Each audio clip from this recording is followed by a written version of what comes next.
Hello and welcome back to my fourth and final Victoria 3 historical playthrough Paradox Interactive Mega Series video. I'm Admiral Jedi.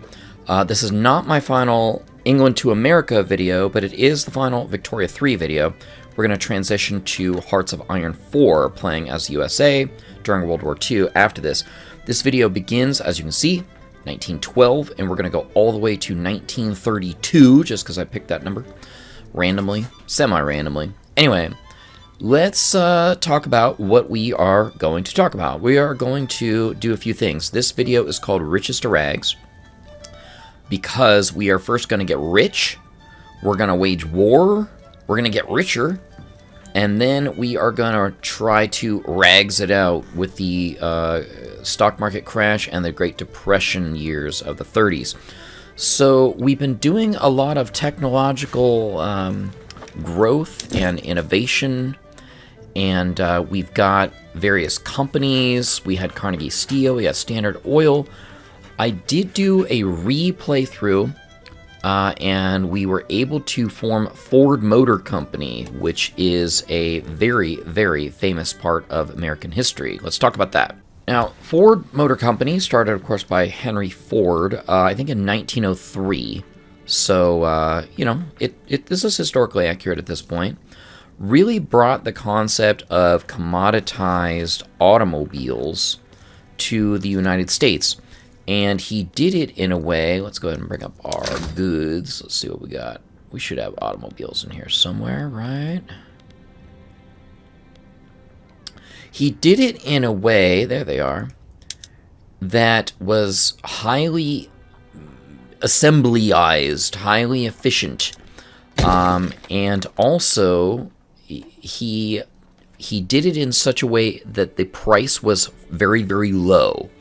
So a couple things. He did not make a bunch of different options for it. In fact, Henry Ford had a joke that said you can have a Model T, that was his, you can have a Model T in any color you want as long as the color is black, because that was the only color that they actually built them in. And before Henry Ford introduced his electric assembly line techniques, it used to take 14 hours to produce a single Ford, and by the time the factories were up and rolling, there was a Ford Model T rolling off the assembly line every 10 seconds. That is ridiculous. And so the price came down as the quantity came up, supply and demand. What do you know? It actually works. And next thing you know, everybody had one. So we can see here that the primary use of automobiles is exactly what it shows here. Pop needs. That basically 2.63 thousand, or 2.63 thousand, yeah, of them are ordered for pop needs. I think it will show you what it is at some point. Where's it at? All right, if we go into the actual good, let's go into one of the buildings. I think that'll show you. Let's just choose Minnesota. Well, you know what? Let's get our most productive factory, which is California. All right, well, that was probably not right. So if you go into the building itself, yeah, there you go. It'll say consumed by POPs for free movement and leisure needs. Okay. So, and we are also the #1 producer worldwide. What do you know? Which is probably true. So that is really, Henry Ford and the Model T was really kind of indicative of what was going on in this time frame, which was the use of electricity to power more and more functions, more and more factories. And so we can see here, we got power plants. We got our power plants rolling, right? We got, oh, I can do that, right? Boom.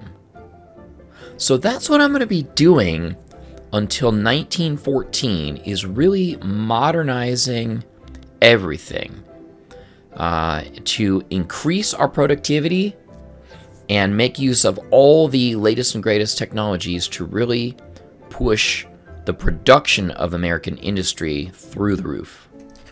Now, one of the largest events that occurs in this time frame would have begun in 1914 and was called the Great War, later to be known as World War I.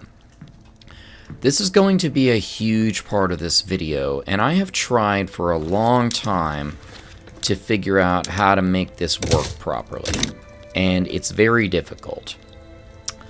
Then I noticed the following. Scandinavia is Austria-Hungary's protectorate. Okay, that's not historically accurate, but it works for us.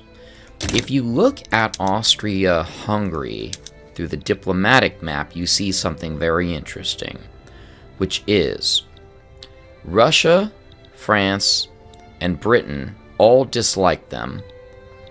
The Ottomans, Prussia, do like them. That is World War I.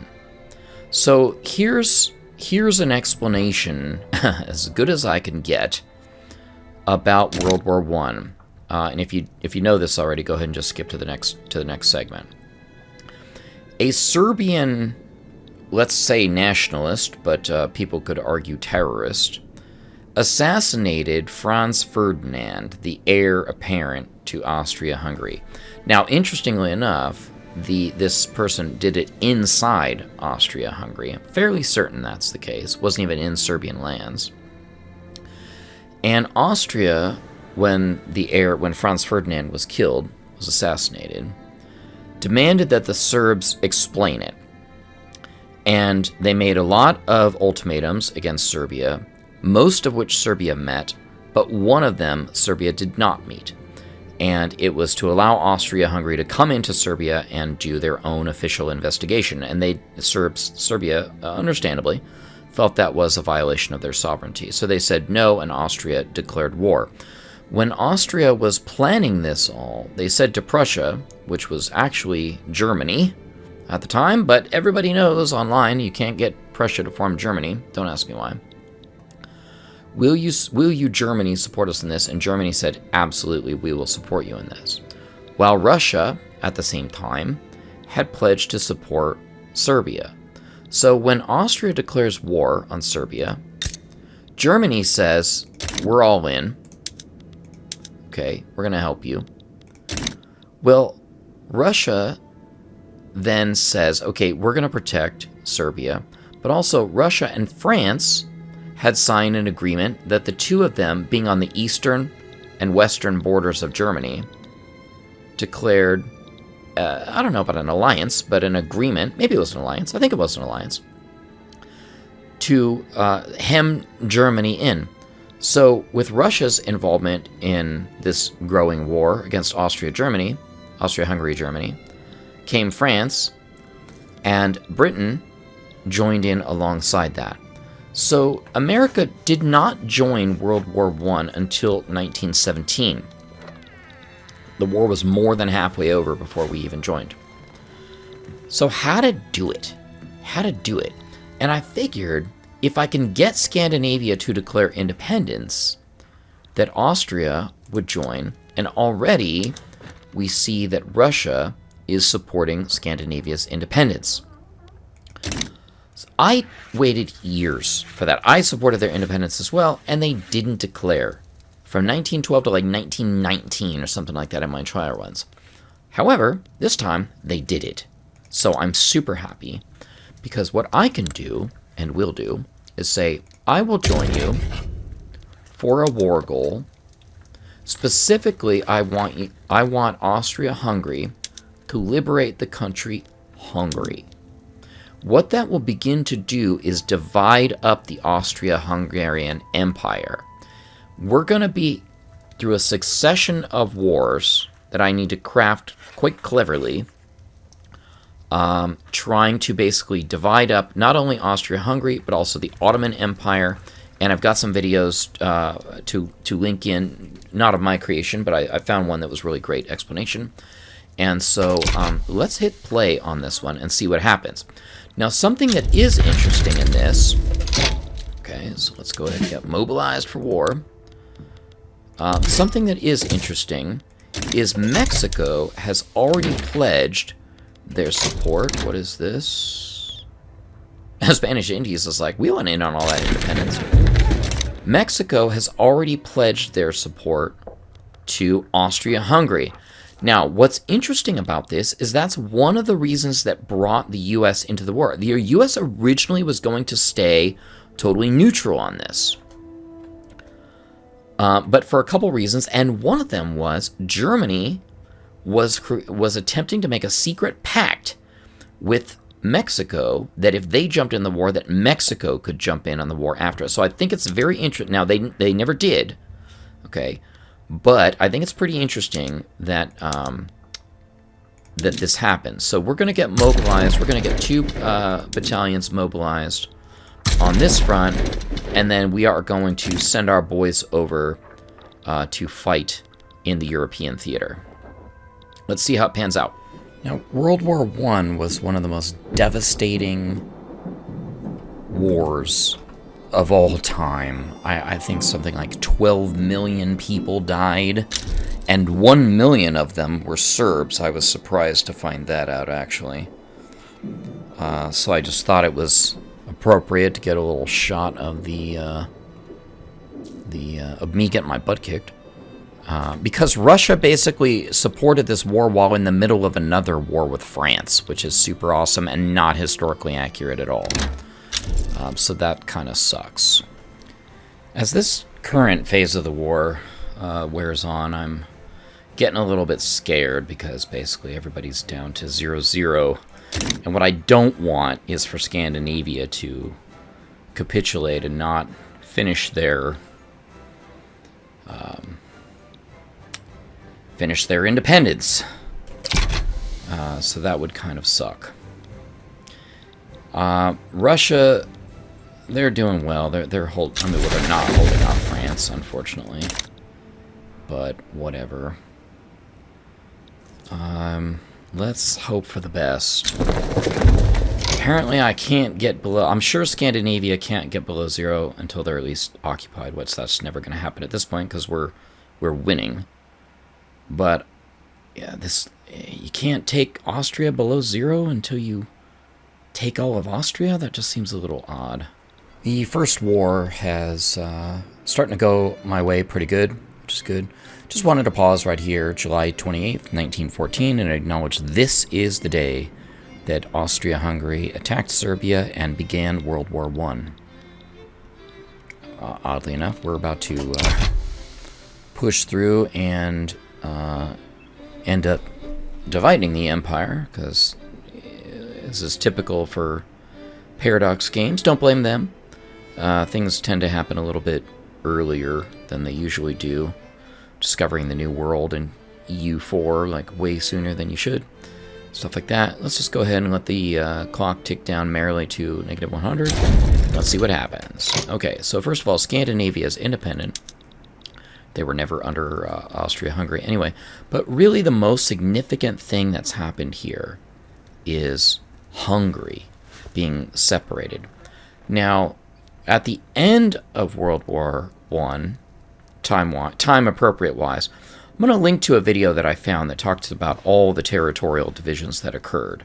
We're not going to discuss them right now, but we will discuss them at that time. So the first part of my war is over, but in reality, the World War I would have just begun. Now, a significant part of World War I involved the Ottoman Empire. And my previous mega series was Turkey and the Ottomans.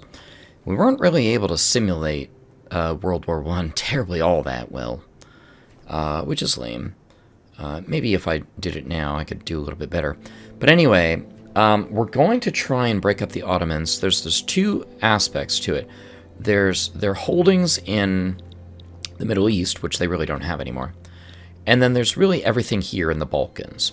And so what I've done is opened a war to liberate Bulgaria.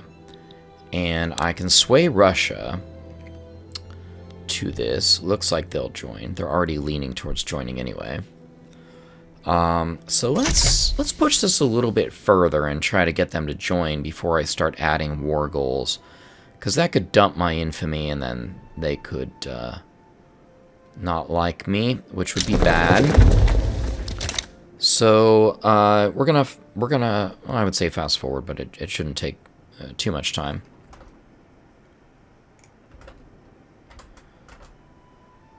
So come on, come on, come on, come on, come on. Okay, so they're leaning on joining. Let's see what the sway would look like. Obligations. Do I really want to owe them an obligation? You know what? They're already kind of lean. Transfer subjects. Who do they want? You can have Liberia for all I care. I don't even... But that just sounds kind of stupid. They don't want any war goals, which I'm really surprised about it because they have significant presence here. Let's go a little bit further. I'm going to fast forward now. Okay, fast forward. I've already done all the other war goals. I had that in a previous recording, which I dumped because I was going to go, wait a minute, I can add Britain, but then I realized Britain's already losing a war to France. They're not going to join me anyway. So I've got Russia. I think it's basically me and Russia against the Ottomans, Sicily, and Austria. We should do okay. We're going to have a lot of fronts. At least it's not Mexico anymore, so that's cool. Or at least I don't think so. Is anybody else leaning? No. Okay. So, we're going to get mobilized. Is it just a single front? No. Okay. Who is all that? Oh, it's... Okay, this is the Ottomans. Let's see how Russia does with... Well, really, this whole battle is fought on Russia's territory. Interesting. Alright, I'm going to have to spread things out a little bit and see who goes where. Now, as this eastern portion of the campaign gets underway, I'm reminded of the Gallipoli campaign, where the Allies sought to force passage through the Dardanelles Straits.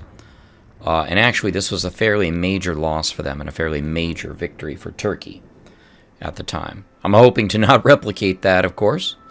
But it's probably worth talking about. And it happened around this time. Let's see, when between February 15th to January 1916. So we're pretty close. Okay, so I was kind of surprised. Austria gave in very quickly. Well, I don't know about very quickly, but anyway, quick enough. Now, unfortunately, all my dudes are like, well, we finished our job here. We're going home. No, there's still a war going on, guys. Like, you need to head to the other front. Seems kind of weird that they wouldn't do that naturally, seeing as how they tend to redeploy themselves whenever they feel like it. So anyway, let's go ahead and move that. I mean, things are, you know, we've got this in the bag. So I was expecting Venice supports Italian unification. I like that. Okay. I was expecting to see, let's see, we got Venice. Again, Austria-Hungary is split up a little bit more. Now, these areas in here, curious, what's this, Poland? Anyway, we'll get back to that. We don't want Russia to have any more territory, that's for sure. They're already, like, a huge beast. But anyway, so let's go ahead and keep pushing on the Eastern Front here. And we'll expect to see all these Baltics broken up. Or, not Baltics, Balkans broken up, excuse me. Baltics up there. Oh, I couldn't resist. We just took Constantinople. Sacked Constantinople. Man, I loved watching that Netflix series with frickin' Mehmed the Conqueror and his Constantinople. Okay, things are proceeding. We're like straight zerging the Balkans at this point. The numbers are dropping. Let's go ahead and see what it looks like. Do we even have a front up here anymore? No. Well, I thought we didn't have a front, but we do have a front. So with all these green 100s, we're just going to paint the map and push this pretty quickly, and the Balkans should be free.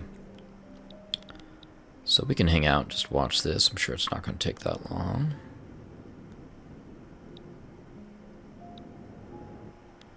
What are we, 86, 97. Sorry, sometimes it's just, sorry to keep you waiting. Sometimes it's just fun to watch the war, or an election happen. Watch the war end. Just one more tick. There we go. Okay, so Bulgaria, Bosnia-Herzegovina, Albania. So there you go. You see them there. And that really is pretty significant. And what happened is all these smaller nations being formerly a part of one empire or the other, right? Part of the Ottoman Empire, part of the Austro-Hungarian Empire, were kind of like, hey, we're our own country too. And so, you know, we see that here. Now, I'm curious, what is this? Okay, so this is Serbia. So we can't really liberate this as a country. I mean, we could probably, I don't know, ally with Serbia or something like that if they want to take the, or I guess we could have done a trade states with them. I'll keep an eye on that next time.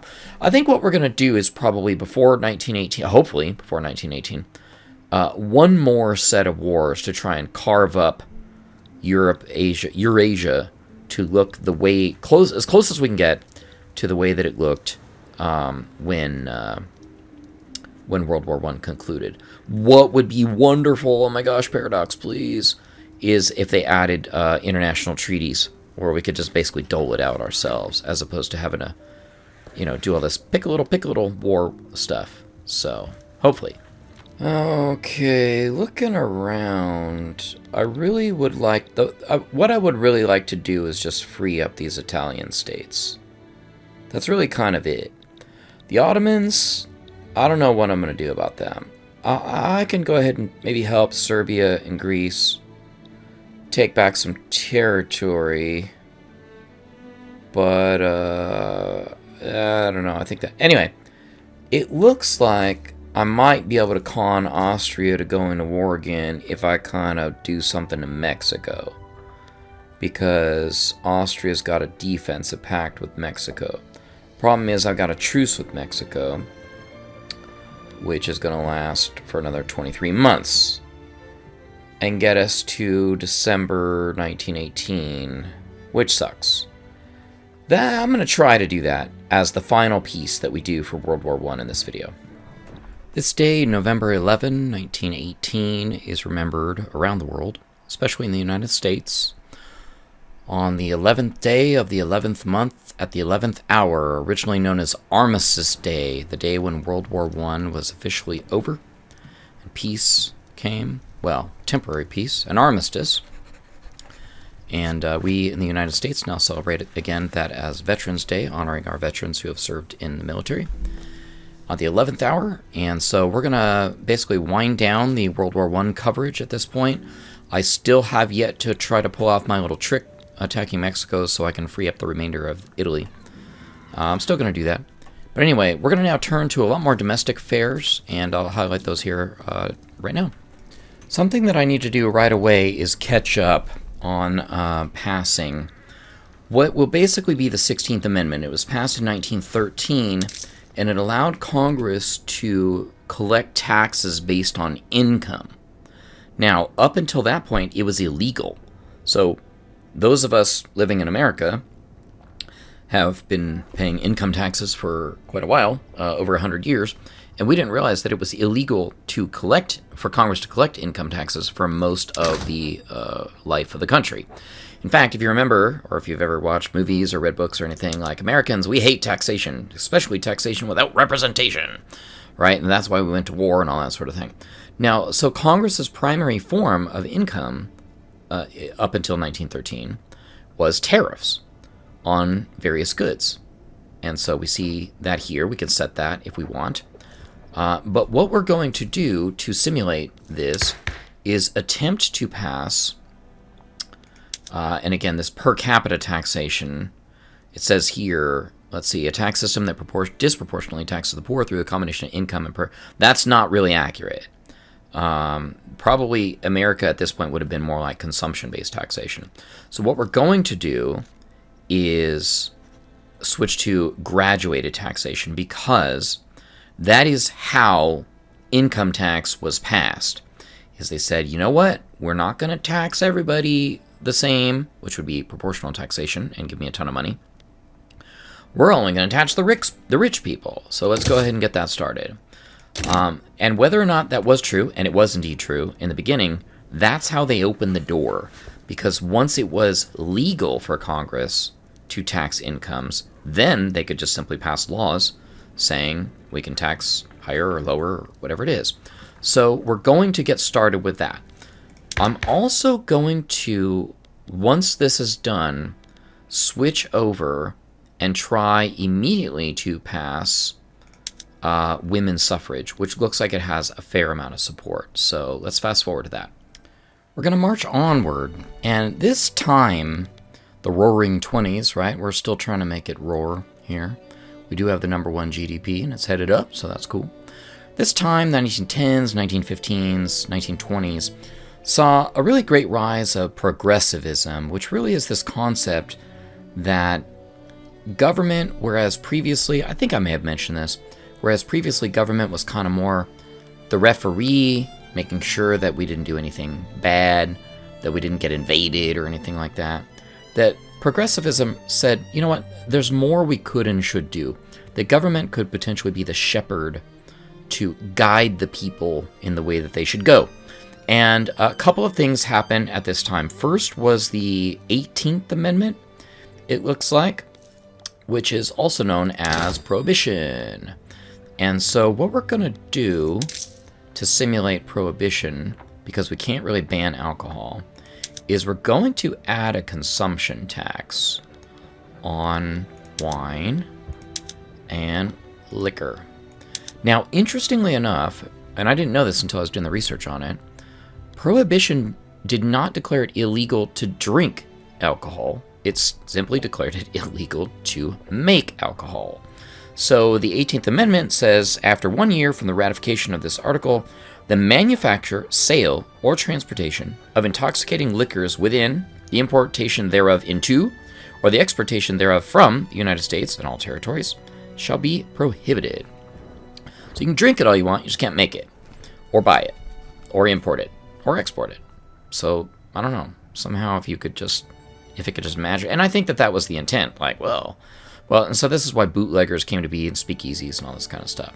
Now, immediately, well, I shouldn't say immediately, but following that, August 18th, 1920, again, we're behind on this stuff now, was the 19th Amendment. The right of citizens of the United States to vote shall not be denied or abridged by the United States or by any state on account of sex. So this is the amendment that says women have the vote. And that was August 18th, 1920. Let's begin passing the law. I think we're going to have a strong chance of doing this. We've got 38, 61. Everybody's in favor of it. So let's fast forward until our women get the vote. And sure enough, there we have it. Women's suffrage. The 18th Amendment passed. A little too late. Around this time, we ended up abandoning Prohibition. So I know it's kind of silly. I just turned it on and everything like that. But again, I couldn't really simulate it all that well. So we'll go ahead and get rid of that as well. However we do that. Okay. So there you go. That was done by constitutional amendment as well. And let's move on. So we're going to move on all the way to 1929 at this point, trying to push industry and just profit and prosperity as far as we can go, and then we will talk about the crash and the Great Depression. And what better day to talk about that than October 28th, 1929, also known as Black Monday, even though apparently it's Thursday. So, where the Dow Jones stock market lost 12% of its value overnight, and by mid-November, the stock market had lost 50% of its value. Now, the real tough part is, what am I going to do to simulate this? And I think I accidentally came across the way that I'm going to do it. And so, I'm not going to have you watch all of it, but you can watch some of it. We are going to basically turn on every technology, not, I'm not going to change different production alternatives, but like all the technologies, regardless of what they do. So when this says all these buildings are going to have low productivity, we're going to do it. Because that's just how I roll, man. I get right to the edge. And I will frickin' tear the label right off a mattress without even caring. Because that's just how crazy I am.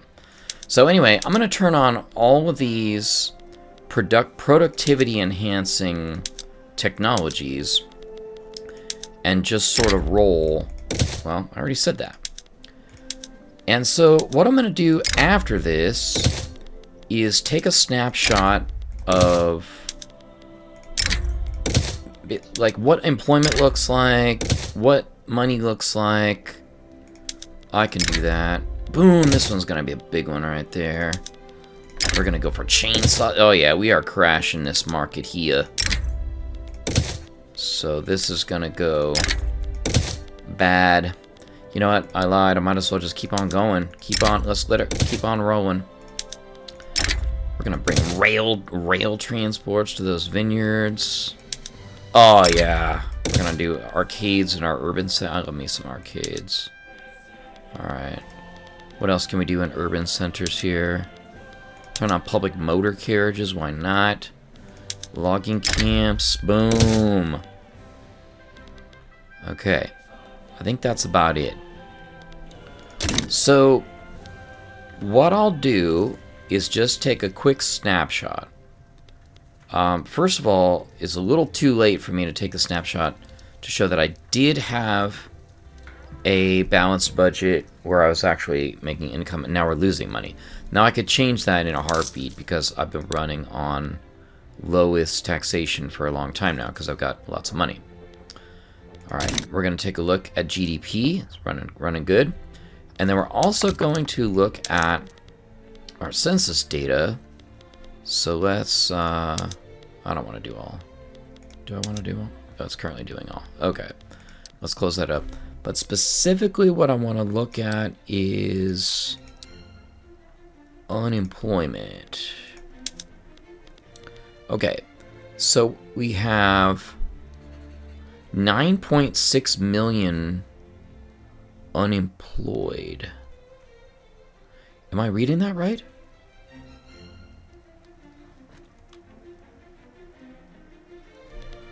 I mean, are there really 395 laborers unemployed? I guess there is, right?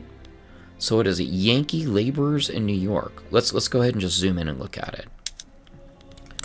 All right, population, laborers, Yankee. Yeah, that's right. 359,000 people are unemployed. Well, everything that I did could have just basically generated that. So dang it, I can't look at what the unemployment percentage was before. All right, so here's what we're gonna do. I was gonna make this video run till 1932. Not gonna do that anymore. We're gonna go all the way to 1936. But what I'm going to do now is just let it run and try and clean up the mess. So obviously I could just put everything back, but that's no fun, right? The Great Depression lasted until 1939. So we're gonna see just how painful this is gonna get all the way to 1936. All right, let's fast forward and see what happens. Man, look at this. Unemployment's climbing. So these are all the unemployed. 2.34 million unemployed. 3.5 is going up. Yet somehow people are like, no, we're still. Oh no. Loyalism is. Oh man, a revolt in Hawaii broke out. All right, whatever. All right. This is the effect that I was wanting to simulate. Unemployment is going up. So the depression has begun. Now, in 1930, what the government did is pass something called the Smoot-Hawley Act, which was a tariff on agricultural goods. So we can simulate that by basically saying we're going to pass tariffs on imports. Now, tariffs always sound like a good idea, but really what it encourages is tariff wars, where the other nations are like, oh, okay, you don't want to import our stuff, but you want to charge us to export to you? Well, guess what? Two can play at that game. And that is exactly what happened. And so what happened was the tariffs were to protect American farmers, but then what happened is they didn't have anybody to sell to as well, because they had so much product coming in because of their advanced technological state that they couldn't sell it locally for decent prices, and they were selling it overseas, but those markets became closed the moment we closed our markets to others. Can't quite simulate that, but some good history for you. Having arrived at the year 1932, unfortunately, my Great Depression, Black Market, Black Monday experiment has somewhat failed. If I go and look at unemployment is now insanely low, and it didn't work. So now I think there's an interesting observation to be made here. I did a bunch of all these government-oriented kind of changes, collapsing or making businesses do, and everything, expecting to have it fail. But what happens is the system compensated for it. Now, we didn't have that back in that time. You didn't have the capability to look at all these businesses and see which one's failing. We didn't have computer systems that led this one population of people to realize, well, jobs are failing here, let's go look for jobs there. So that's kind of interesting. Perhaps if I was simulating the crash without the advantage of the technological system that made these pops make systematically good choices, whether it's government, people, businesses, or whatever. I'm not blaming the Great Depression on any person in particular or entity in particular. I think that's just interesting to me. Yeah. So rather than stretch this out to 1936, we're going to end it because I was hoping to go riches to rags, and instead I went riches to rags. We're number one, prestige. I'm the highest GDP. We're the highest standard of living. We're riches to riches, right? So what was going on historically at this time in Germany, which never formed, in 1932, Adolf Hitler was just defeated in his first run for president of the Weimar Republic, and the Nazi power grew and grew and grew. Now, at the end of World War I, Germany was really screwed, frankly. All their industrial capability was put under lock and key. They lost Alsace-Lorraine again to France. They were forced to make significant reparations. The German currency was so hyperinflated at this point that people would literally burn it in their fireplace for heat because it was worth more as a heat source than it was as actual money. And the German people became just upset with the way things were. The Republic was failing them. There were fears of socialist uprising, which turned even business people towards Hitler's Nazi party. And so we're going to say goodbye to Victoria 3 now. It's been a good 4 videos, a good 4-video run. And we're going to fast forward in Hearts of Iron 4 to 1936, to the beginning of on the American side, to the beginning of World War II as it begins shortly thereafter. I hope you'll join me, and I thank you for watching. Bye now.